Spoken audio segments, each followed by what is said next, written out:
Welcome to the Panza Panza Forum. In the Yoruba language, the word panza is usually injected into poetry to express an uncomfortable, uncensored, and inconvenient truth. The Panza Panza Forum is candid conversations about the life of African immigrants in America as it relates to their adaptation to their new home. While some may find it easy to integrate and can balance between retaining the original African culture while accepting the culture of their new home, many continue to struggle to find a balance between both worlds. Hello and welcome to Panza Panza Live. This is a podcast where we discuss the lives of African immigrants and their assimilation into Western society as they raise younger generations in a country that is quite different from their own. We also explore the experiences of children of immigrants as they balance the African and Western cultures. I am your host, Baba, and together with the founder of Panza Panza and my co-host, Ms. Kemi Sariki, we present to you this informative, interesting, and expansive dialogue about the intricate experiences of African immigrants in America. Welcome to Panza Panza. I am your host, Kemi Sariki, and today we are honored to have Dr. Adebola Giwa, a Nigerian American raised in Brooklyn, New York. He attended University of Notre Dame as a pre-med and Spanish major. Later on, he graduated from University of Pittsburgh, School of Medicine. He completed his Pediatrics Residency at University of Chicago Coma Children's Hospital. He later went to Johns Hopkins Children's Hospital to do his fellowship. He's currently working at Johns Hopkins, focusing on pediatric endocrinology. Welcome, Dr. Giwa. I'm really honored and I really appreciate you coming on this forum to actually engage you with me on a conversation. So I just want to ask you, can you fully introduce yourself, talk a little bit about your background to our audience as to where you were born, where you spent most of your childhood and adult life? Kotope. Kotope, I like that. It's Shegon for inviting me to the show. It's a great honor. You've been doing a lot of great work and a lot of your content is very, very great. I think it's very important for the community to get out there and hear some of this stuff, just to enlighten them and broaden their horizons, see what else they can do to make our community even better. Thank you so much. Thank you, Dr. Giwa. Thank you for that introduction. So I guess to kind of flush things out about who am I and where I'm coming from. Hi, everybody out there.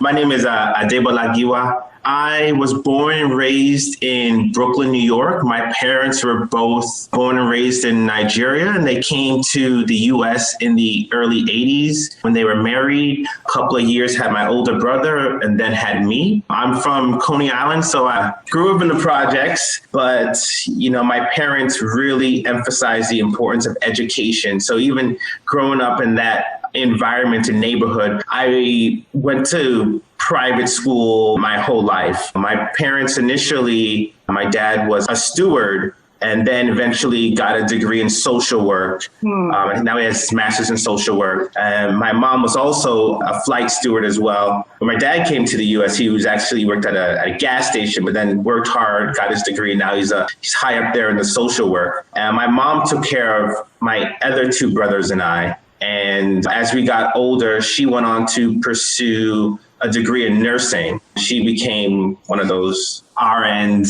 So I forget all the acronyms, but I know she did a lot of schooling for it. Yeah. I grew up in New York, grade school, high school in New York. And then she mentioned I went to the University of Notre Dame, where I was a pre-med and Spanish major. Growing up in New York, I, kind of developed my interest in medicine pretty early, just from that Christian need to want to get out there and help. Mm-hmm. So I've been volunteering in soup kitchens since the 7th, 8th grade, volunteering in high school at the local hospital. I actually got the most dedicated volunteer award when I graduated high school. So I just always knew I wanted to be in a profession where everything was about helping people. When I went to college at Notre Dame, I was, of course, a pre-med major. And growing up in New York, the melting pot of all these different cultures, I especially learned while in high school, in grade school, working at hospitals, that knowing different languages was really important. So I learned Italian when I was in grade school, in high school. And then when I got to college, I realized that Spanish was very important because hay muchas personas que hablan español en los Estados Unidos. Oh my God. For those who know hablan, that means there are a lot of people that speak Spanish in the U.S. Yeah. So it's a very helpful language to learn. I took Spanish 101 in college, and I also fell in love with the culture. My friends know that me and my buddies would always go to salsa night and reggaeton night.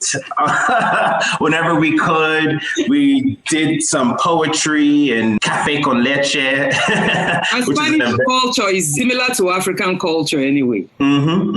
You're very right about that, especially because historically, many of the people that are from Spanish-speaking countries emigrated to those countries through slavery, actually. So, the native Hispanic people probably look like Native Americans, but then also mixed with los blancos, kind of the whites from Spain, and then also los negros from Africa to kind of make that color that you see now. So if you actually go to some of these countries, especially places like Cuba, where the people are pretty dark, like if you have African radar, it will be going off everywhere you are. Like that guy looks like. No.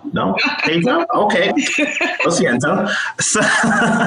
Oh, God. That's great. So what do you do as a physician scientist, apart from in a pediatric environment as endocrinologist? What do you do as a physician scientist? As you said, I'm a pediatric endocrinologist, so I'm a hormone specialist for children. So I specialize in making sure all the hormones of the body are properly regulated. So I help to manage mostly kids with conditions such as diabetes, thyroid dysfunction, puberty issues, ambiguous genitalia, bone issues, all the various hormones of the body that have problems getting regulated. I'm there to regulate them. Oh my God, that's wonderful. That's wonderful because I said when you don't know too many areas of medicine, when you see different job specialty all the time and you don't know what it is, you have to ask the question. So it's different area you specialize in. Still focusing on your childhood, what are some of the challenges or the struggle of being first generation African immigrant child? And what are the benefits of growing up in an African immigrant home? That's a very good question. So as you mentioned, I'm first generation Nigerian. So what are the benefits of being first generation Nigerian? I don't know all the exact stats, but there were recent stats that have come out in the last year or two that have actually demonstrated that Nigerians are some of the most educated and successful immigrant groups in the United States. And there's a number of reasons for that. I know a lot of Nigerians and they're very smart people, but a lot of cultures and a lot of people are naturally very smart. But I think it's the motivation that really pushes us, that causes us to excel and see the fruits of our reward more readily. So if you grow up in a culture like that, the culture where education and professionalism is highly stressed, excellence becomes the standard and not the exception. As I mentioned, I did not grow up in a very affluent environment at all. But regardless of how much money we had, my parents really emphasized the importance of education. I think they took out loans, we did student work grants. So, we had to work at school a little bit. We had to apply for scholarships, but we went to private school and that definitely benefited us. And growing up, getting the best grades were also expected of us. Growing up, you must get an A. Exactly. Just like, what you got? You got 89? What did Steven get? Does he have two heads? Why didn't you get it? So going to the best schools, going to college was not really necessarily an option. It was just what was done. The same way, the perception for me was the same way that after 8th grade, you go to high school. That was the same thing with college. After high school, you go to college and you pursue a career that'll be where you can be able to sustain yourself and you do what you can to get the highest level of education in that career. So I would say the benefit of being Nigerian is that cultural push for family and for education. You know, I was lucky enough that, you know, both my parents were married and they stayed together, and because of that, you know, my dad was able to work to support us and my mom was able to take care of us at home. And having both of those parents there to help raise us, and, you know, I'd come home, my mom would check my homework, make sure all my homework was done. So I didn't have any excuse. She was there to make sure I was studying for my test and follow up on how I did on my test. So those kind of things really helped to push me to believe that excellence was the thing that I needed to strive for. And it's very important for you to, initially you grew up in the projects, whereby many times people look at people living in the projects very negatively. Many times there's a stigma that nothing good comes out of the project. And for you, your family to be able to do that, your parents to be able to pull together and say, yes, even though you grew up in this environment, it does not define you, because you're going to be a better person. You're going to do better for yourself. And focusing on getting you into different programs and said, you know, engage you into different activities. Even though your area where you were raised is being looked down as the poor area, but your parents also expose you to different community, volunteering, going to school away from your neighborhood where you grew up. So those are a very commendable decision that they did make. Exactly. You know, you spoke on a couple of different things I wanted to touch on as well. The exposure was also very important.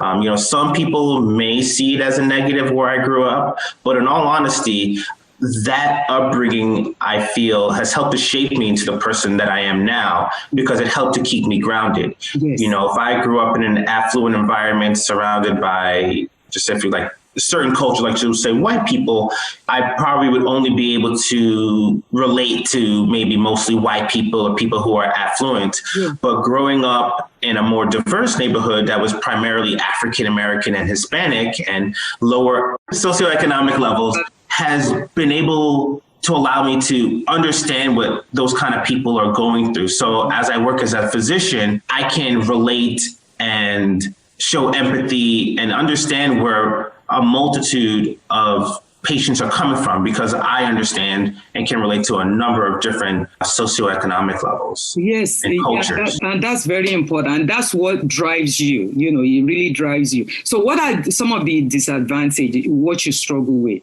as being the first generation? That's a very interesting question. And it's a question that I think I discussed with a fair number of my first generation or just actually my Nigerian friends. You know, while there are a lot of advantages of being Nigerian, having those cultural pushes, I would probably say the biggest disadvantage of being first generation Nigerian would be identity issues. In all honesty, you know, to address a bit of the elephant in the room. You know, as you mentioned, there are different cultural identities that Americans see. When people think of certain ethnicities, they have this perception of what those kinds of people should be like.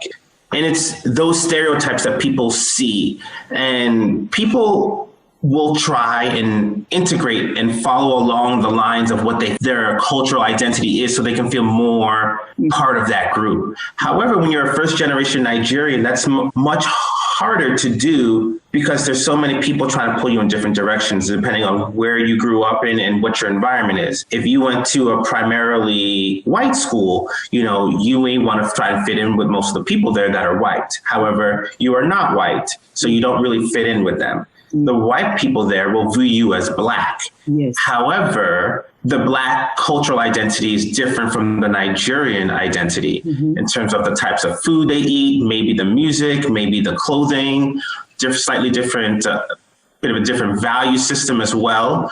So you don't really fit into the mold of being Black either. And your Black counterparts who don't know their African background will also view you as different. Yes. So then you're left with Nigerian, which you may think, oh yeah, that's fine, that's great, you're Nigerian. However, your Nigerian counterparts who were born and raised in Nigeria, and I found that, especially if you were there during the formative years of your life, at least up until puberty, they will view you as not Nigerian. They will call you American. Mm-hmm. They will call you not Nigerian. They'll call you Akata.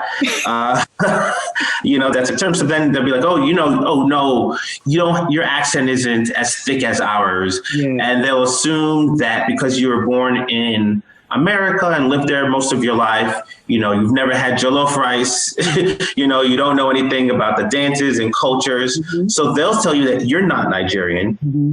You are American. I've had people straight up tell me like, no, you are not Nigerian. You are American. You are different. Mm. So then what are you left with if you're a first generation Nigerian? Mm. You're not white. You're not black enough for the black people, and you're not Nigerian enough for the Nigerian people. So then you're left with a grab bag. I found that my counterparts will just, maybe this is a good thing, maybe it's a bad thing, will just gravitate towards people that just kind of accept them for who they are. Yeah. They're less likely to feel the need to code switch. Mm-hmm. But the bad part about that is, depending on how strong you have your own personal cultural identity to being Nigerian, mm-hmm. you may move further away from the Nigerian culture. Mm-hmm. I have friends who are first generation Nigerian, and they don't really have many Nigerian friends, and they don't know how to speak the language. They don't really participate in the culture. Not that there's anything wrong, but they'll marry outside the culture. But then the problem is, if their children will know even less about the Nigerian culture. Mm-hmm. So they're not likely to participate in being Nigerian. And as people have told them that you're not Nigerian, they will probably more likely internalize that and not identify as Nigerian. Mm-hmm.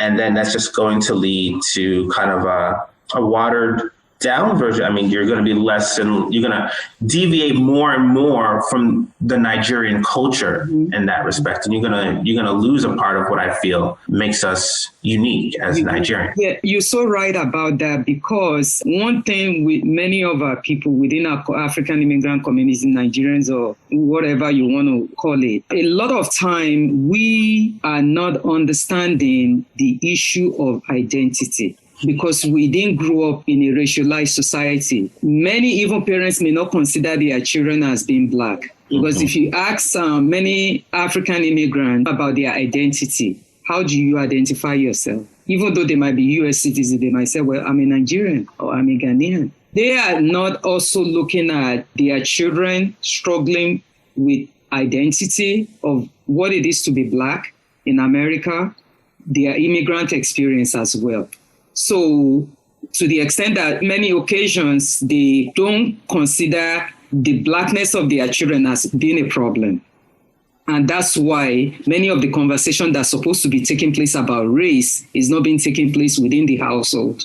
You rather have the conversation regarding only the culture, but not looking at the dominant culture in itself of this society. So it's a whole lot of conversation and education that has to take place within our community, because when it comes to issue of race, we don't really understand it because we didn't come from a racialized society. So I believe that has to do with a lot of issue that is going on.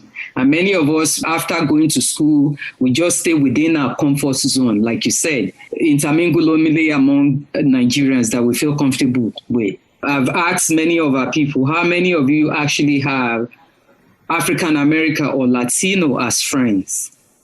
Because when you diversify your circle, then you understand what are the struggle that people are going through out there, or what are the struggle that you too, you may know that you're going through some struggle, but you may not have a word for it. But relating to other people, we actually help you to have a word for what you are going through. Thank you so much for that. I know coming up, I'm not sure which each household is different. Growing up, what are the conversations that you may have had or your parents may have about your blackness and your African identity? That's a very good question. I don't think I've ever really sat down to try and go back and remember it. Just as you were saying, a lot of conversations are really not directly, as a pediatrician, you know that children don't always tell their parents everything. For a number of reasons, sometimes the children are embarrassed, or sometimes the children don't want their parents to interfere, or sometimes it's just they don't think their parents will understand, or they don't think it'll be a priority for them. I don't think I really had a whole lot of direct conversations about my parents telling me, you are different from Black Americans, but we had more conversations about, this is how it's like when I grew up. This is what being Nigerian was for me. And they tell me stories about how it was growing up in Nigeria, how it was going to school for them, and just everyday life, mostly in making sure I felt very Nigerian. I mean, and I tell that to people a lot, because when I introduce myself to people, well, when Nigerians meet other Nigerians, there's a couple of things that happen. Usually, I call it like African radar. So usually you can spot other Africans in the crowd just based off of their facial features. So it's a little fun game I have sometimes with other Africans. You kind of see one and just like, East Africa, South Africa, West Africa. West Africa, okay. Ghana or Nigeria, you're like, okay. Igbo or Yoruba. And then depending on how close you are, you go talk to that person. You can tell a lot from a person just from their name if you're Nigerian. You can tell what tribe they are, what religion they are. Yeah. But then the big thing will also be, how thick your accent is and code switching. It's easier to code switch if you were born in Nigeria and you were there during your formative years. And then also depending on how much exposure you have to people outside of your family who are Nigerian. I was born in the US and, we went to Nigerian events growing up, but not a whole lot because we were mostly in school. I can code switch Abi. Baonis. Right. My accent doesn't come as naturally. If I want to code switch to a Nigerian accent, it doesn't come as naturally as some of my other counterparts. But culturally, all the meals we ate at home were pretty much Nigerian. I grew up on eba and egusi stew, and jollof rice is my favorite meal, next to gari with groundnuts. And I know how to cook all that stuff. That's great. But because that's how I learned how to be Nigerian, from just being with my parents and taking part in the culture. So I was basically living in a little bit of a mini Nigeria inside my home. However, when I go and I interact with other people, because they don't hear it in my voice, or they find out I was born in the US, they don't think I'm Nigerian. However, I've been to Nigeria a number of times. I'm actually in an organization called the Association of Nigerian Physicians of the Americas. So I actually, through that organization, I did a rotation where I did pediatric infectious disease and oncology work in Nigeria at the hospital in Ibadan for a few months. I went back there and I've done service work. So I've worked with patients in Nigeria. I've also done advocacy work. So I've actually went to the Nigerian Congress and I actually spoke with House of Representatives and Senators and the president of Nigerian Medical and Dental Association in the last couple of years. And I'm currently in that organization. I'm actually in the education committee. So I work with international medical graduates who are trying to matriculate and become physicians in the US. I do a lot of work with that committee as well as the medical missions committee to help Nigerians in the US and to help Nigerians in Nigeria. One of our mainstay goals of the group is to have better healthcare in Nigeria. So I do a lot for Nigeria on a regular basis, but because I don't have an accent and people hear that I was born in the US, people assume I'm not Nigerian. While those people who are saying I'm not Nigerian probably have not been there for more than a decade. And are probably not doing a whole lot, or at least as much as I am, for the Nigerian culture.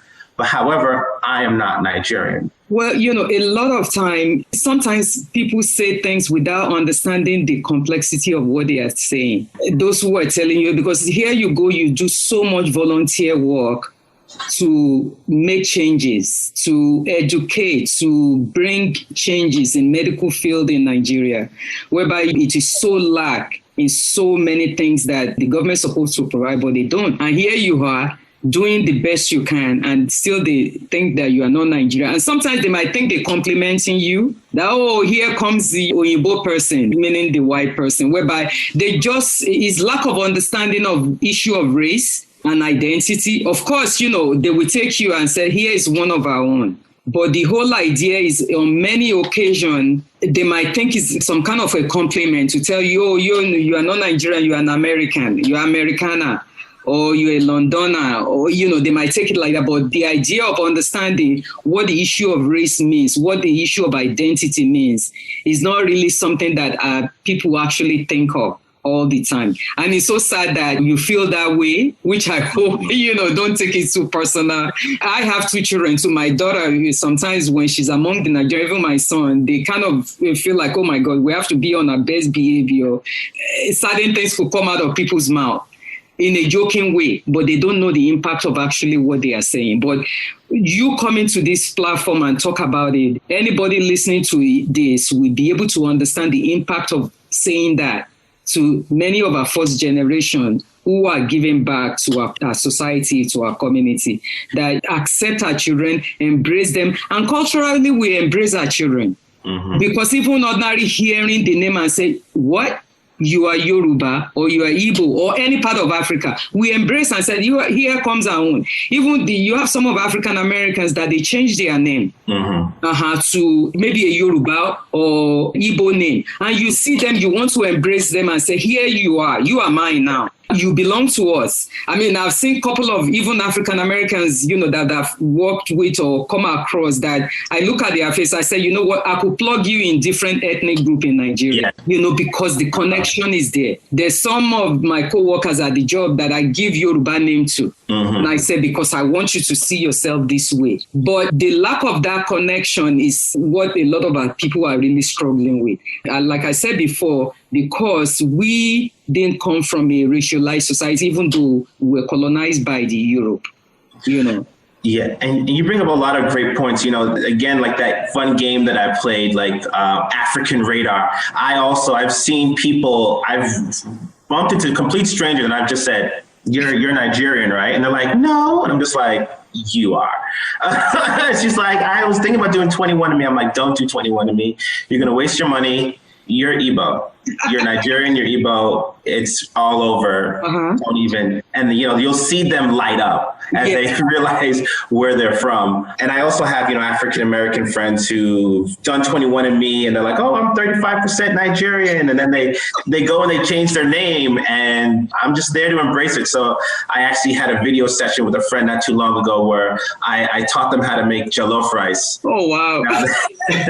But one of the things that you mentioned that I think is really important is people's reactions to it. And as you mentioned, people will tend to kind of joke about it to first generation Nigerian, and they'll think maybe it's a bit of a compliment or just like, oh, you're not really Nigerian, you're, Akata or Waivo, you're the white boy or something like that. And they'll think it's funny. Mm-hmm. And the person that they're teasing will also laugh along as well because they don't want to admit that they were hurt by it, or maybe not completely realize it when it was first said. But then, as you said, your kids, they will not enjoy those interactions because even though the other person may say, "Oh, I was just joking. That's what we'll do," and I have confronted people who do that. And I'm like, why are you doing that? Mm-hmm. And they said, oh, I'm just joking. It's part of the Nigerian culture. We're very jokey. Mm-hmm. You have to have a tough skin to be Nigerian. Mm-hmm. And, they may believe that because, of course, they're not at the butt end of the joke.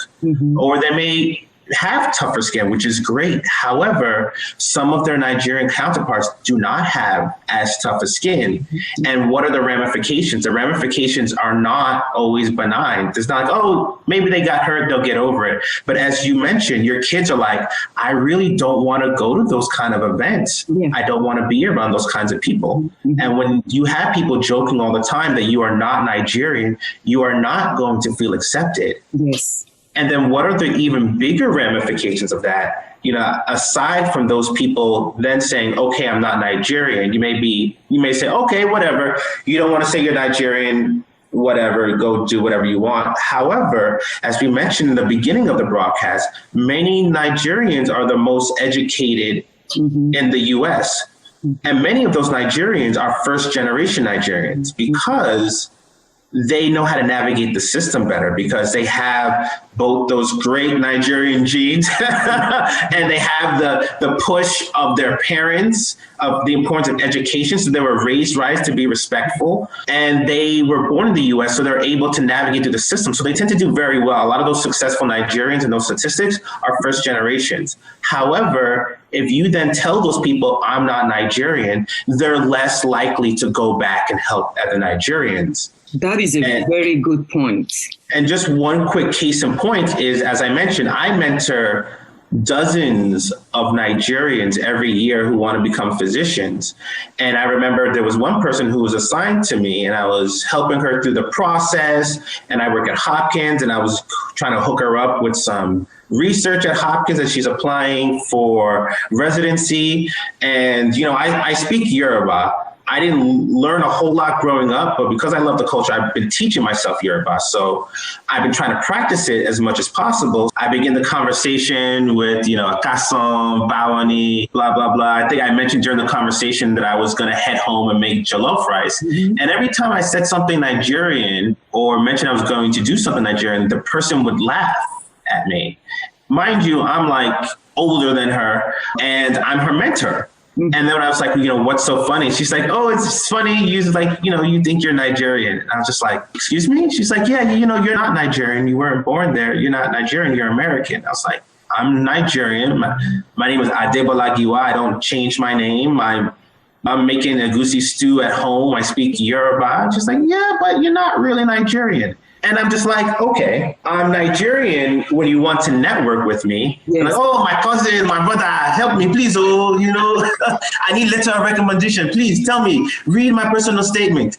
You know, then I'm your brother, cousin. But any other time, I'm a stranger. So after that, I was definitely not inclined to follow up with that person to help them network. So I'm just like, okay, if I'm just a foreigner, why should I go into my personal time to help you? So, you know, ultimately, you know, I helped her bare minimum because, you know, I made a promise. So I helped her. I still help Nigerians, but I did not push hard to get her shadowing opportunities or to set up time to talk with her. And that's just because I'm a good person is why I follow through with that person. But most other people, especially successful, busy people, are not going to go out of their time to help people who they don't feel connected to. Yeah, that's so. And in America, it's all about connection. That's what it is. No matter who you're talking to, they want to be able to know that I'm able to connect with you one way or the other to feel comfortable. And here is a person who comes from your ethnic background. The parents came from your ethnic. It's for you to embrace that person and say, here is one of our own. Look out for each other and all that stuff. And it's really sad anyway. It's really, really sad. But I hope whoever is listening to this podcast will be able to take lesson from this. And understanding that we need to embrace ourselves and our children, no matter what language they speak, whether they speak the language or not. For me, the moment I find out that someone is a Nigerian, I'm ready to embrace. I'm ready to, even an African, even those who wants to connect with me. You know, I've been to a places whereby I met this is a woman when my son was in high school. And she's a white woman. She said she was born in Ibadan. And she told me they even gave her Yoruba name. And they called something Abiodun or something like that. I actually embraced her. I said, wow, I call her, you are in Nigeria. Actually, you are Yoruba, for them to give you that name. So it's a way to have that connection. And many of our parents from generation back, they completely approach this kind of situation differently.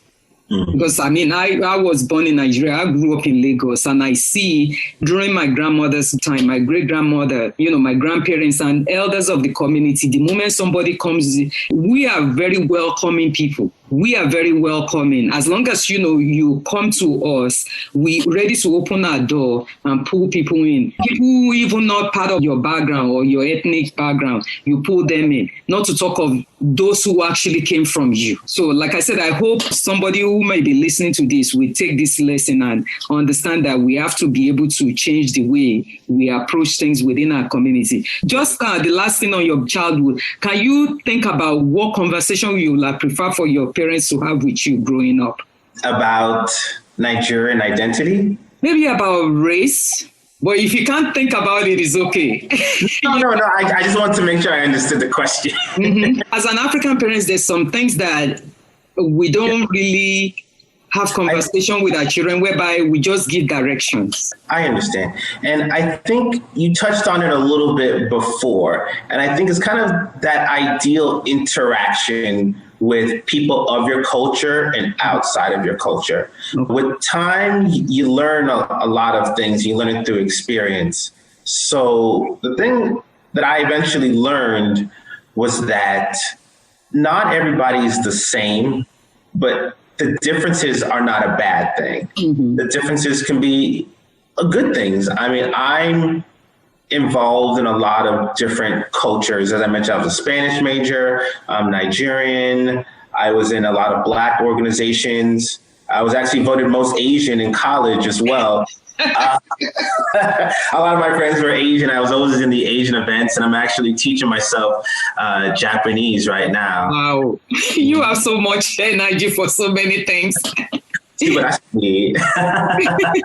It's important to understand other people's cultural differences, mm-hmm. not to judge them by it, but to understand that there could be differences in people because of their culture, but also to learn people on an individual level. No culture is a monolith in that, oh, this person's Hispanic, so all Hispanic people are like this. This person's white, they're all like this. This person's Black, they're all like this. No, there's a spectrum on everything. So take the time to understand different cultures, but take even more time to understand different people. Yes. And don't forget who you are.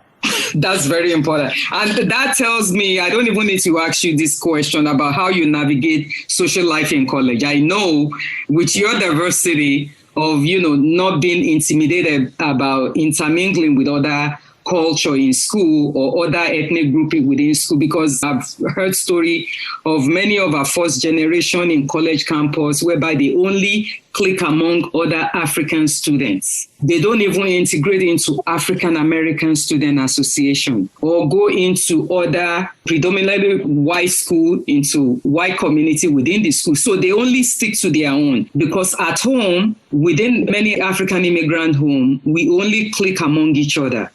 And the children don't actually, sometimes in some families' home, they might not understand how do you relate to other people from other area or other ethnic group or other different background. So I understand with what you've been telling me so far, I know you had no problem with that. And can you give any advice to some of us first generation who are on college campus? Yes. Navigating the social environment within college campus. Yes, I think that's a very good point that you bring up. And I think the thing that helped me understand that was something one of my teachers taught me in high school. I went to a Catholic high school, and we were taught about service work and different cultures and things like that. And as we were learning about service work, one of the things that one of my teachers told me was expand your comfort zone. Expand your comfort zone. And I don't know, for some reason that's always been burned into my head. So just as you were saying, a lot of people will just take the path of least resistance, and people, yes, they naturally gravitate towards people like them. There's nothing wrong with that. However, it becomes a problem when you don't expand your comfort zone. So one of the ways I was able to do service work and, interact and help people who are not like me was I just thought, you may be a little anxious, like, oh no, there's people and they're sick and I don't know what to do and I don't feel comfortable. Just like, you know what? Expand your comfort zone. The goal should be to be able to interact with everybody. You want to be able to walk into a room, not feel anxiety, just like no matter what's in there, I'm going to handle it. Okay? That's right. I'm grown. I'm a high value person, and I got this. If I don't know something, I'm gonna figure it out. I'm gonna be able to move in a room full of sharks. When I went to college, I brought that mantra with me as well. So, I was the vice president of the African Student Association. I was the webmaster of WABRUDA, which is the African Male Student Association as well. But I was also the diversity educator. So I taught kids about diversity. There were cultures that I did not know about. Instead of shying away and saying, oh, there's an Asian event, I'm not Asian, I'm not going to go. Oh, there's a Spanish event, I'm not Spanish, I'm not going to go. I said, you know what? I don't know a whole lot about this culture, but that food sure do look good. Let me walk over there. Let me find out how this food tastes like. Let me talk with the people. I'm not going to walk in with assumptions like, oh, Asian people are like this. Hispanic people are like this. I better not. Let me just assume that they're like that and say, hey, how about that Asian thing I heard about? Mm-hmm. It's like, no, just go in and just like, hi, I'm this, and that. I don't know what that is. Could you tell me more about it? And then learn about their culture. You can make comparisons to yours, like, oh, that's really cool. You guys sure do have a lot of rice in your diet. The African diet is similar as well. Isn't that great? And then you make those connections. And, it may be a little bit uncomfortable because you're talking to strangers, but you'll learn a whole lot. And outside from the advantage of learning a whole lot, that helps you as well in future endeavors as you need to navigate different places and environments where there could be opportunities. And I definitely have benefited from that as a physician, where I can walk into a room and the person who I'm seeing could be from any socioeconomic level and can be from any culture. However, because of my experiences with all different types of SCSs and cultures, I can make some connection with my patients. And being able to make that connection has definitely helped me to establish rapport and has helped to set me apart from other providers. And even if I don't know about it, I didn't know a whole lot about the Russian culture, but I had a patient who their parents mostly spoke Russian. I didn't know much about the Russian culture or the Russian language. So, as I'm sitting there teaching them about diabetes and with their interpreter, I was just like, oh, how do you say this in Russian? How do you say that? Mm-hmm. And then the mom would teach me how to say it. And the next time I saw them, I would speak it to them. And then it became our little inside joke. Yeah. And then I learned about the Russian culture. And I'm very close with the family now. And the kid and the mom feel comfortable talking with me more than anybody else because I've been able to make that connection. It is so important what you just said, because in many also African immigrant homes, we parents just give direction. That's the communication we have with the children. There's no returning back and say, how do you feel about things? How develop that interaction kind of communication in many authoritarian versus authoritative. I saw it on your podcast. I was paying attention. Yeah, authoritative parenting. So all those things also contribute, because when children are not practicing those kind of communication skills, it's going to be so difficult outside for them sometimes to interact with other people. And if they're also among fellow African immigrant community, whereby the elders of the community might ask you, how do you feel? How is everything? Then, that's it. How is your school? Everything okay? That's it. Communication ends right there. There's no back and forth. So I want to go into specialization, knowing that within Nigerian community, there's 3 major areas of specialty acceptable to African parents. You either be a doctor, lawyer, or engineer. And you did exceptionally well, and you become a doctor. And as the first generation, sometimes they always joke and talk about, you either be a doctor, lawyer, or engineer, or you're a failure, which is part of what you do. The 4 options. All those options is what you have to be doing. But do you think African parents should choose what their children study in college? And why do you think parents do this? Because I could give you my own perspective, but I just want to hear from you in that aspect. That's a very good question, especially I was listening to some of your podcasts as well, where that talk was going on. And then other podcasts and talks that I hear about excellence and how to be successful in life, talk about somewhat similar issues. So, yes, that is a very prevalent concept in our community, choosing those 3 professions. should people do that? Should parents do that? Is it also an interesting question I've had with other Nigerians as well. And I think before I answer that, I think it's important to talk about why parents do that. Okay. And, parents, they love their kids. Mm-hmm. They want what's best for their kids. So I hope that the main reason that they want to do that is that they want to ensure their future success. Mm-hmm. And from their upbringing, it was ingrained to them that these 3 professions are most likely to lead to a successful future. I like that Nigerian families motivate their children to be successful. But I think that another reason that my parents may do that as well is just when their children, the secondary effect of their children being successful is they being successful. Mm-hmm. And then the Nigerian community will view them in a better light mm-hmm. as well. And I think motivating your kids to be successful is important, and people should always do that. However, it becomes an issue when that goes against what makes your children happy.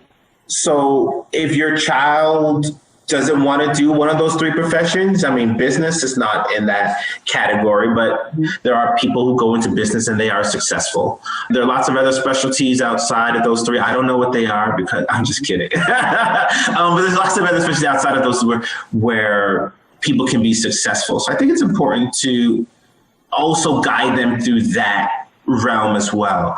However, I will also say that people unfortunately learn from their mistakes sometimes, and parents would prefer their children learn outside of their own personal mistakes. They were like, let me help you move away from this struggle and just tell you this is a bad idea. Mm-hmm. Because if your child, for example, wants to go and become, I'm hesitant to name like a philosophy major. Not there's anything wrong per se about being a philosophy major, but what do you plan to do with that after college? Helping your children think about the long-term ramifications of their decisions. If you become a philosophy major, are you going to become a philosophy professor? If you become a philosophy professor, how many positions are there available of that in the world? How much do those people make? And if you make that amount of money, what kind of lifestyle will you lead? Will you be happy with that lifestyle? Mm-hmm. If you do not think you'll be happy with that lifestyle, it may not be a good idea for you to become a philosophy major. Why don't you take philosophy classes, but then also have another major as a backup? Mm-hmm. For example, I love dancing. I do a little break dancing myself. I've been doing it since high school, and I still do it now. If I went and I told my parents, hey, I want to be a professional dancer. And then I went to college and took classes in dance. And then as I got older, finished college, it's very competitive to be a dancer, especially in that COVID. Nobody's going to concerts anymore. Nobody's doing shows. I would be a starving artist living paycheck to paycheck and probably wouldn't get a whole lot of paychecks. Mm-hmm. However, I was more cautious. So I decided, you know what? I love helping people. So I'll become a doctor, mm-hmm. but that doesn't mean I have to stop dancing. Mm-hmm. So I started my high school's first breakdancing club. I was the president of my college's breakdancing club. When I was in medical school, I danced with the undergrads and actually did a couple of shows. So I've actually got to dance with world-class performers such as Super Crew, Poriotics, and I battled Omarion one time as well, all while I was in medical school. Also, when I was in residency, I battled and was on stage with Les Twins, wow. who are one of the premier French poppers in the world. So I've had amazing dance experiences in my life that I can sit back and be happy about. But I wasn't a dance major. So I can go into the arts, but I'm also a doctor. So I'm still, technically successful, and I live a very nice lifestyle with my physician paycheck. My recommendation is to let parents know that it's good for them to encourage their children to be successful, but also be aware of their dreams. Not to trample their dreams with what you think it should be, but to help them do both be happy and successful. Yeah. and also realize that you can be successful outside of those three realms. Yeah. Let's even put in business in it, which many of our people, when you talk about business, they might think is accounting, which is an accountant. And one thing that I've seen, the ramification for this is the children might end up being disconnected from the parents.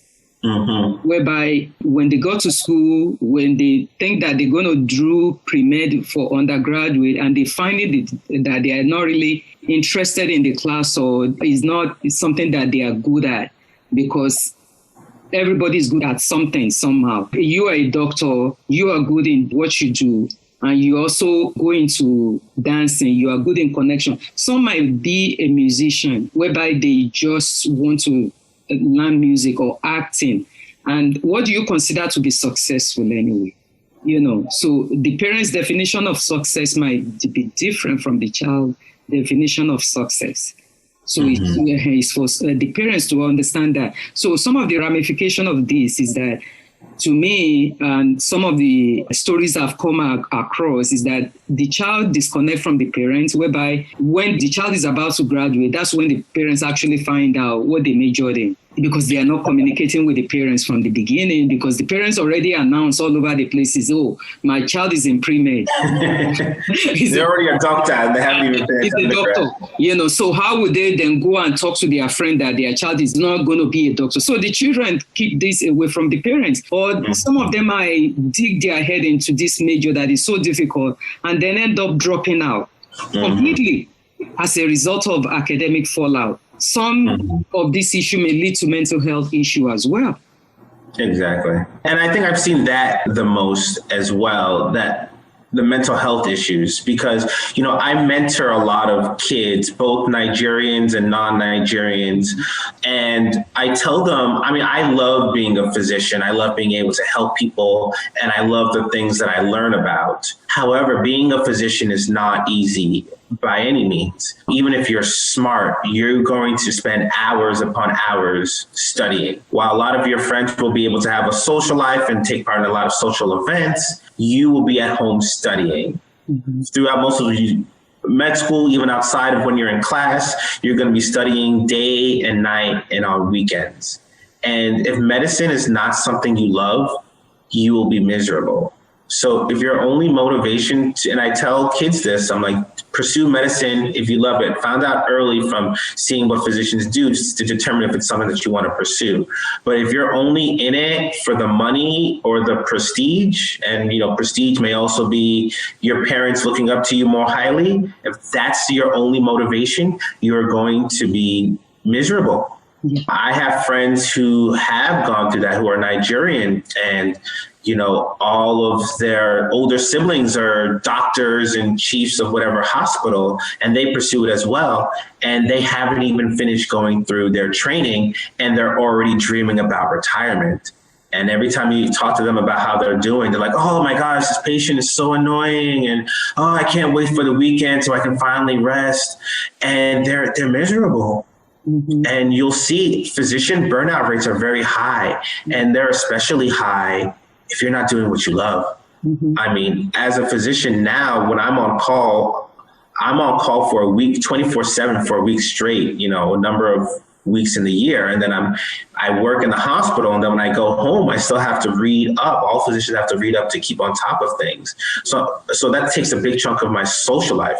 However, even if I was up all night, talking to parents on the phone and dealing with issues in the intensive care unit, I still look forward to going to work at 7 o'clock in the morning, even though I just went to sleep at 5 o'clock, because I love what I do. Okay. If you don't love what you do, you're going to be miserable. So if you force children to go into a profession that they don't like, you may be successful for a little bit because you get to brag to your friends, but is that success worth it if your child is miserable?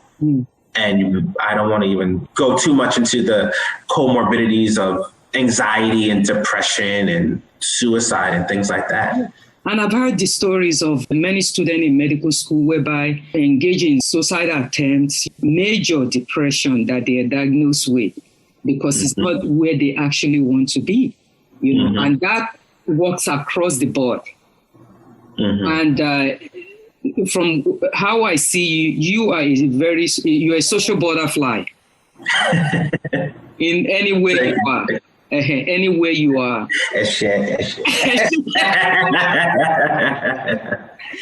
Compared to someone who have a different personality about themselves. Mm-hmm. Or somebody who is not warm towards engaging other students to seek help from other students. Okay, let me join the study group. Let me find out how I could navigate through this system. Mm-hmm. And then you are brought into that environment that you feel like you are alone. There's nobody else around to support, to help you. Or you don't even know how to reach out for help. It may be a very difficult situation for those kind of students in those kind of field. So in that aspect, can you just briefly talk about the challenging times for you when you were in medical school, for generally from any student in medical field? What are the most challenging times? I would say for anybody in medicine, regardless of how smart you are, there will be a time as you study and train where you will doubt yourself. You will doubt yourself, you will doubt your abilities. You will say, I don't know if I'm smart enough for this. This is especially prevalent in minority groups, and they call it imposter syndrome. And what that means is that's when you believe you are an imposter, that you somehow slipped through the cracks of the admission process and you were accepted, but you are not as good as everybody else. You know, I remember there were times in college when there were, a lot of people who are in medicine will probably had it in organic chemistry. I'm out there with you people, where you're just like, I'm not doing well in this class. I don't think I'm smart enough. Maybe I should quit. I'm not smart enough. And if I'm not smart enough to be a doctor, I could kill somebody because I won't know what I'm supposed to do and I'll do the wrong thing. And I should just quit. That happens in undergrad, that's happened a couple of times in med school, especially when things are more tough, and especially being an ethnic minority and you have microaggressions, directed towards you because of your background, and you think that you're not good enough. That's part of where I'm leading to the next discussion, because I want to talk about the barrier faced many Afro-descendant students in medicine, as well as the Latino, as being first generation going into medical field. What are the barriers that you come across for many of these students, first generation navigating through the system of medicine? I would say it's probably a two-part thing. One of them are microaggressions. Mm-hmm. Microaggressions are kind of when people are being basically racist towards you. However, it's not as evident, as blatant as it may have been, a century ago, where people would call you the N-word and there'd be signs to say no blacks allowed. It'll be little small things. I'm sure a lot of people out there have experienced a time when they were in a big group and a question was proposed and you answer the question, but your response is ignored. But then somebody of a different ethnic group says the exact same thing and they're celebrated. And then you just don't really feel heard, or you do something and the way you are evaluated in comparison to your peers who do the exact same thing is much, much harsh.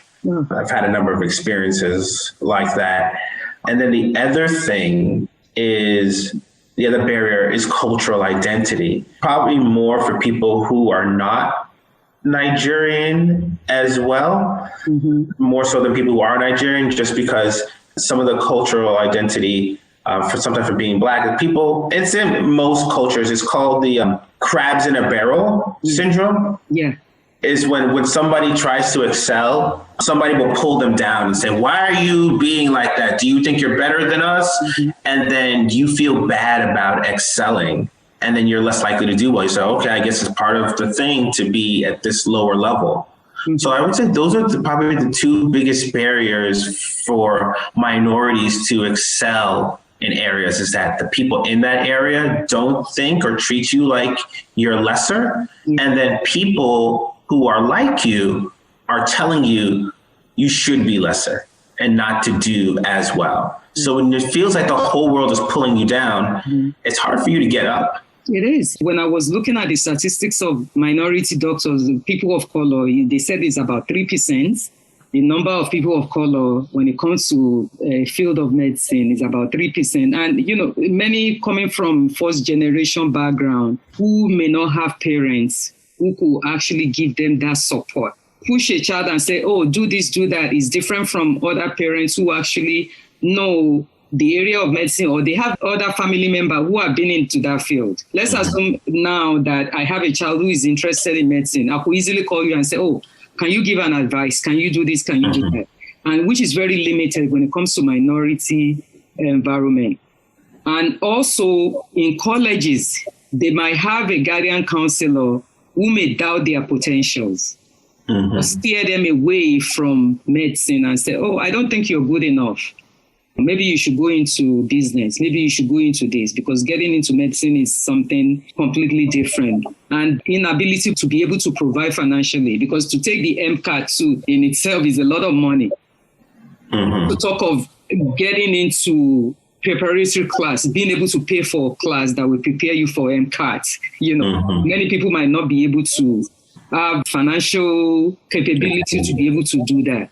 So after you graduated from medical school and now you become a doctor, and as a Black male, what are some of the structural racism you experience as a doctor, from the administration, from the patient, or outside the practice? You bring up a lot of good topics. Something that anybody who's successful will tell you, to a certain extent, it's not always about what you know, but who you know. Yeah. So, as you were talking about the advantages about being a different minority group or being a different socioeconomic level, having those connections are definitely, almost to a certain extent, sometimes more important. They're almost as important as your actual grades. As a mentor, I mentor a lot of people, and most of the people who I see are motivated to become physicians. They're smart people that make great grades. However, they do not have the right guidance. And without the right guidance, it is not very likely they can make it, because there's just so many pitfalls. I see this as I'm dealing both with first generation and international medical graduates. When I think about Nigerian physicians who want to be physicians in the US, they're very smart people and they generally have very great board exam grades. However, the culture in Nigeria is different from that in the US. So just taking a cultural example, in Nigeria, it's very important to show respect, and that's usually in the form of avoiding eye contact, lowering your voice, prostrating yourself. However, and also not really embellishing on your own accolades per se. You usually will let other people embellish for you. So, you have your uncle who will then go talk to the chancellor who will get you through. So you don't have to talk about everything that's on your CV.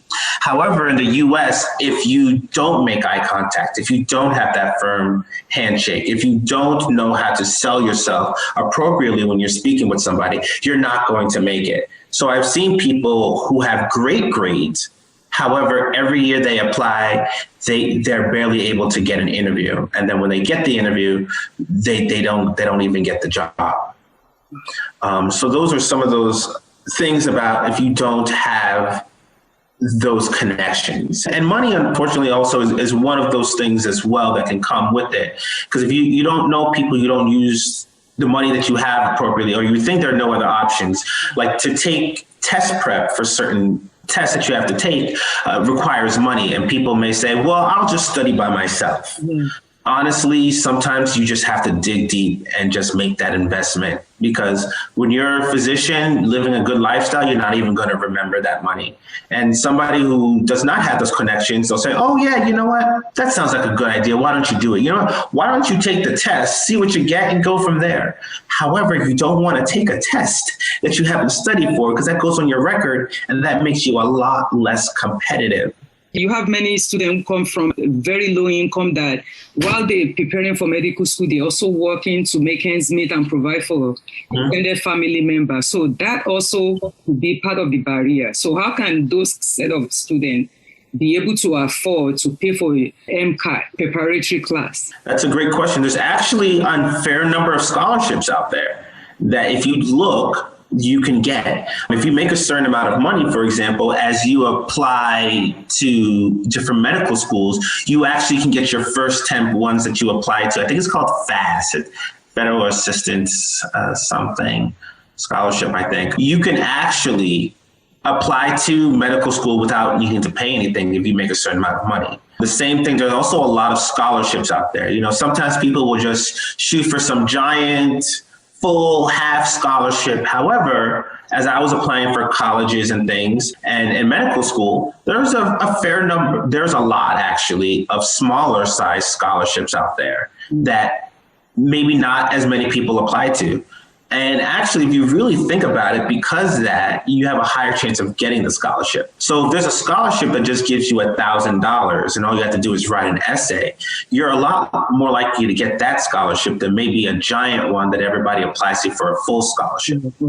In addition, a lot of people, in all honesty, lack motivation to follow through and to be on time with things. Yeah. So for those scholarships that require you to write an essay, of all the people that actually apply to it, probably not everybody completes it in time, and those people are disqualified. Mm-hmm. And then even of the people who do apply, there aren't that high of a number because sometimes the scholarships are not well advertised. Mm-hmm. I mean, it's not all over the place. Mm-hmm. So if you actually just Google search, college scholarships, there'll be thousands of them. It's all part of it. And when we, as a person of color, sometimes there's this thing of when you are only a person of color among the crowd of white men, whereby the only set of structure that you see, the visual demonstration of portrait.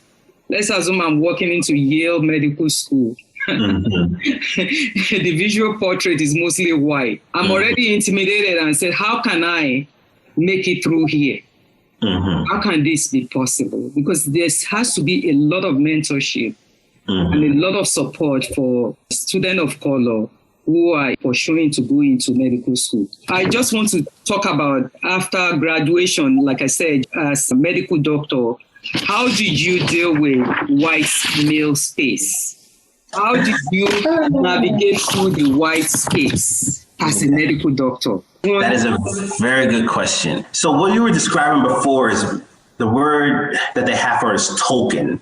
Being the token Black person, being that speck of Black in a sea of white. Mm-hmm. And that's intimidating for a lot of people. And that's sometimes for a reason. Sometimes that's part of the systemic racism to make people less likely to apply to those kinds of places. And the effect is you have these great institutions with great resources, but they're primarily going to one group of people. And then if you think about it, if there's a class, if there's an institution with 3 classes and there's 15 students per class, and of those 45 students, 2 of them look like you, you're going to go over there and you'll be like, barely anybody here looks like me. Mm-hmm. So I'm not likely to get in. And if I was there, I wouldn't be happy. So I'm not going to apply. Next year, another person graduates, and now there's only one person. And then it happens again, and now there's no people. Now there's no people there. Mm-hmm. And all those amazing resources will not go to you. And that's in there lies the problem. You need to apply to those places, even if there are no people that look like you. Mm-hmm. So that you can be that person that looks like you. So that the next person that comes through would be like, hey, now at least there's 3 people in this school that look like me. I think I'm more likely to apply. Because if that doesn't happen, I mean, when I applied to Hopkins, I could have felt that way. Hopkins, they only take 0 to 2 people per year for the program. 0 to 2 people of color? No, 0 to 2 people at all. When I apply for endocrinology, they only have about 3 to 6 fellows, and they don't always take somebody each year. Mm. So it's very competitive. Actually, Hopkins is relatively more diverse than in most places, but there were a couple of fellows there. One was actually from Ghana, and the rest were white, and there was one that was also Indian. But just the stats alone, it can be very intimidating. Just Hopkins with that big name, and I could have easily just been intimidated and say, I'm not going to do it. There are a lot of white people at that institution. So when I get into those kinds of fears or feelings, how to navigate these kind of spaces, I go back to what I was saying before. Expand your comfort zone. You know, you're like, okay, I'm going to go here. There may not be a lot of people like me, but you know what? I'm just that kind of guy. I'm going to get through. I am made of stronger stuff. You know, so, and if it's not what I want it to be exactly, I'll make it what I want it to be.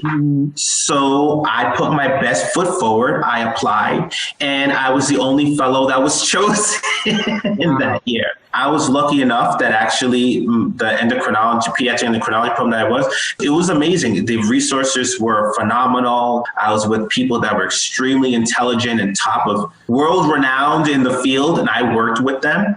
And they were actually very accepting of me. You know, some people tend to have these kind of fears about it, but it wasn't. It was actually a very accepting environment, and people were very accepting of me. Overall, the institution had goals to be more diverse. Yeah. So I actually joined the different minority group associations there, and we have been steadily making headway and recruiting more African Americans and making it more culturally diverse. I was actually on the cover of Hopkins Medicine magazine last year, twice. I think that's a record. One for my diabetes research and another one for White Coats for Black Lives, as we were, you know, with the whole George Floyd incident. Yeah. So I was up there and we had this big kind of protest and stand for solidarity for the people who are experiencing racial injustice. Yeah. So I say that to say overall, if you feel intimidated, embrace that intimidation and think, I'm better. I strive for excellence and I'm just going to go for it. You miss 100% of the shots you don't take. So you don't know until you try. And if you go there and it's not what you want it to be, don't be afraid to change it. And even if it's not exactly what you want it to be, at least know you're helping to make the world a better place, because more people like you are more likely to apply because they see people like you there. Yeah. I remember years ago, I read a book called A Black Man in a White Coat. This is about a black guy who is a psychiatrist, and when he has to go and treat a patient, whereby the patient will even say, are you the doctor or you are the cleaner? Go and call the doctor, even though he is the doctor. Do you come across those kind of racial barriers that you have to prove yourself to patient all the time? Who is going to question your credentials? That's a good question. And as I mentioned, a lot of more in this day and age, there are more microaggressions than overt issues of racism. Yeah. And, you know, I'm lucky enough that I do pediatrics. So kids and their parents tend to be more woke as opposed to people who do adult care. Yeah. And they may be managing patients from that generation where racism was more prevalent. So I would say for me personally, in terms of dealing with parents and my patients, I haven't encountered that many issues, but then also because of my background of expanding my comfort zone, I can kind of get a good feel of people as I walk into a room and can adjust appropriately so they feel like I'm one of them as opposed to a stranger.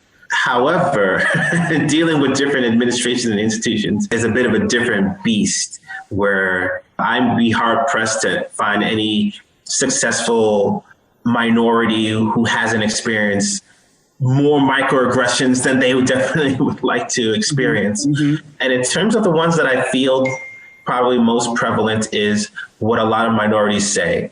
You have to work twice as hard to be just as good.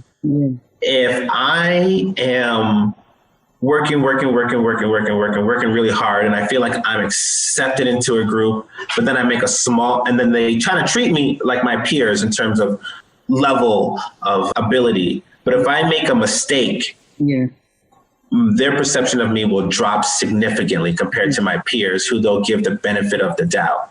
And you'll see that in the way that they interact with you, but you'll see it, unfortunately, more importantly, usually in your evaluations. As you sit down with them in a room and they say, oh, you know, we've noticed this, we've noticed that, people in this have this concerns. But then you see that you'll see your white counterparts doing the same thing or much, much worse. and they'll just laugh it off and give them a pat on the back. Yes. And you talk to them, and they're like, no, that's not an issue. Nobody, and, they definitely do not experience that. And they, like that white privilege. So probably the biggest thing that we'll see is working twice as hard to be just as good. And you have to be consistent with that. And that can be very stressful. It is. How do you balance this warfare of mental biases and racism? How do you balance your work with this mental warfare? How do you balance? That's a good question. And it's something I always imagine, like, what would I tell my kids about that they had to deal with it? And I would have to say to them that, unfortunately, that's part of being an ethnic minority. There's certain ethnic minorities, there's a cultural identity, and there's some good and some bad. If just talking about different stereotypes people have, if you're Asian, people will assume that you're smart right off the bat. And I've seen my Asian counterparts on the wards, anything that they say is correct. And even if the professor or whatever has to draw, like, not really, but in this small microcosm of a situation, that could be right. Or they say one thing throughout the whole month, and then their evaluation is perfect, great, contributing, even though they don't say anything. But it's different for us. And that's something we have to go through. How do I deal with it? There's a few things. One of them is knowing that the progress that you make is benefiting those that come after you. Mm-hmm. Because one of the reasons why people have these microaggressions is because they have not had a lot of experiences with people outside of that culture. Mm-hmm. Most of the people they see of that culture or ethnic group, they see in the media. Mm-hmm. And especially for African Americans are generally perceived as not intelligent, mm-hmm. as cool, as kind of clowns, as hypersexual, as not serious people, but just fun to be around. So you carry so much weight on your shoulder. Yeah. So I feel like I'm carrying the reputation of my entire culture of everybody of my color with me as I do these kinds of things. So when I make a decision, when I answer a question, it's not just me answering it and my reputation, but it's also the reputation of anybody of my complexion as well. So the good part about it is that when you do make progress and people see that, people will be like, you know what? Black people aren't so bad. There are some smart, it sounds bad, but it's too much. Having your stress relievers, having things to do outside of work, because while I'm generally a pretty goofy person in real life, I can't necessarily show all of that personality at work because they'll take it and they'll run with it. Yes. And they'll see me more as a clown mm-hmm. with a stethoscope than a physician with a sense of humor. But when I get out and I'm with my friends and family, then I can, yes, be as goofy as I can. Wow. Like I said before, you have this personality of outgoing. So, really take away a lot of stress from your back compared to somebody who could easily have anxiety. And this could lead to other mental health issues, depression and all that stuff, or even giving up and saying that I'm not going to be able to do this. Because some other parents who might be listening to this and say, oh, Dr. Giwa did it. He was able to strong enough and focus and do what he has to do. Even though he has all these things on his back that is screaming at him, he's still able to do it. But parents need to understand that everybody's endurance level is different. Yeah. What you can take, some other person may not be able to do it. So it's for them to understand that. So let me ask you this question. Does your educational background and being a doctor prevent you from experiencing discrimination or racial biases as a Black male in the general public in America? I mean, if Dr. Giwa walks out of the hospital, how do you think people see you? Do they treat you differently? Funny question. And I was thinking about it the other day because I was watching this video about somebody writing a report about that. And it was this educated Black person. And I think he just recently finished college. And he said he wanted to see what the difference would be like in just the way that he dressed. Mm-hmm. So for 4 weeks straight, 2 weeks each 2 weeks, he dressed in one way and in another way. Did the exact same things, went to the same places. The first 2 weeks, he dressed in basically a suit, button downs, iron, fitting clothes, things like that. And people treated him really nicely. He went to the store, people were smiling, asked him if he needed things, asked him to help him around. People gave him the benefit of the doubt. He wrote this one story, he got on a bus and he's like, oh, I forgot my coin. But the bus driver said, oh, don't worry about it. Go on ahead.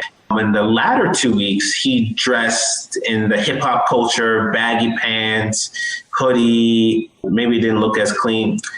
People were not smiling at him. People weren't asking if he needed help. People were not giving him to the benefit of the doubt. He got on a bus, forgot change. The bus driver stopped the bus and was just like, you're not getting on. He's like, well, this bus is not moving until you pay.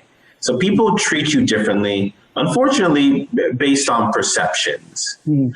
And I noticed that accidentally one time, I was giving my friend a ride to the hospital because she doesn't have a car. And growing up in New York, I was young and all that stuff. So, I used to wear do-rags and, fitted hats. But then as I realized that was associated with a certain culture, I didn't wear it outside of the house. So I would mostly just wear it in the morning after I got in the shower so I can keep my waves spinning, So one day, actually, that day, I wrapped up my hair, got dressed up. So I'm dressed in a suit. And I went downstairs, but I forgot to take off my do-rag because I think it only been on for a certain amount of time. And I said, I needed it to be on longer. Oh, and I forgot my hat because if I do wear my do-rag out, I'll wear like a regular hat, a winter hat so people won't see it. But that day I forgot my winter hat. So I dropped my friend off at the hospital, and I've never really experienced any issues walking around the hospital. But that day, because I remember first thing, I got off the elevator. And the reason I remembered I forgot my hat was I got off the elevator and there was this old white woman there who looked at me, and you can see this look of horror and confusion. Mm. She was like, oh my God, there's a man wearing a do-rag. Oh, and she looked scared. But then she looked down and saw I was wearing a suit. And then she was just like, but he looks nice. And you could see the confusion in her face. And I was just like, why did she look at me that way? And then that's when I realized she could see I forgot my hat. She was wearing she could see my do-rag. And I'm just like, well, I need to go. I don't have time to go upstairs. I dropped my friend off at the hospital.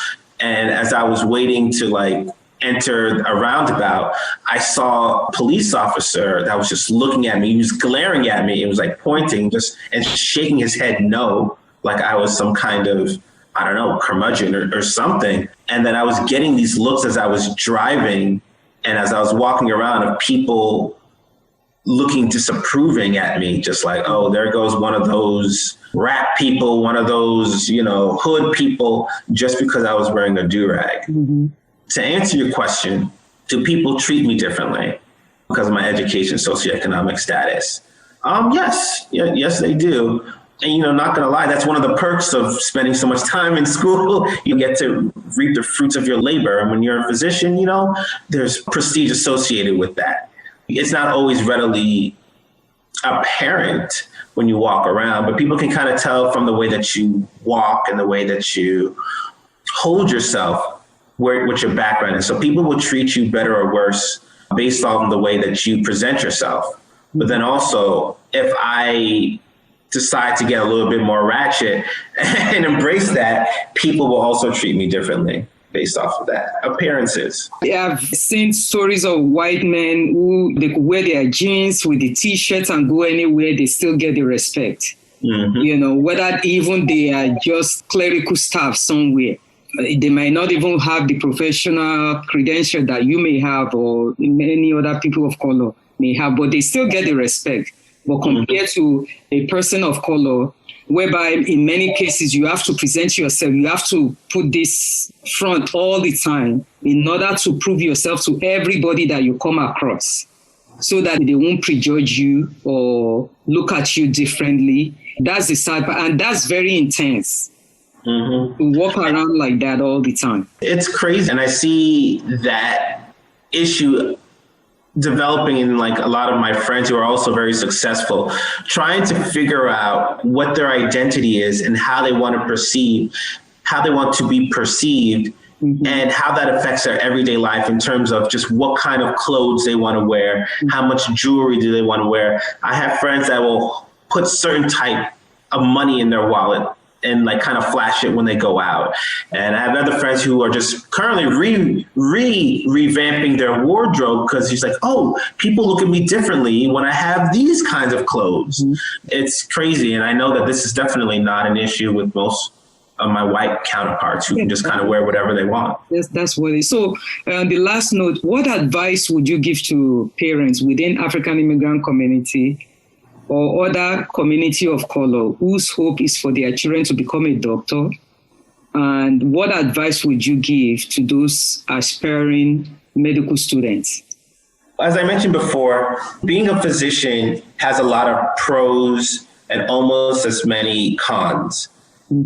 It comes with a lot of financial security, it comes with prestige, but then it also comes with a lot of stress.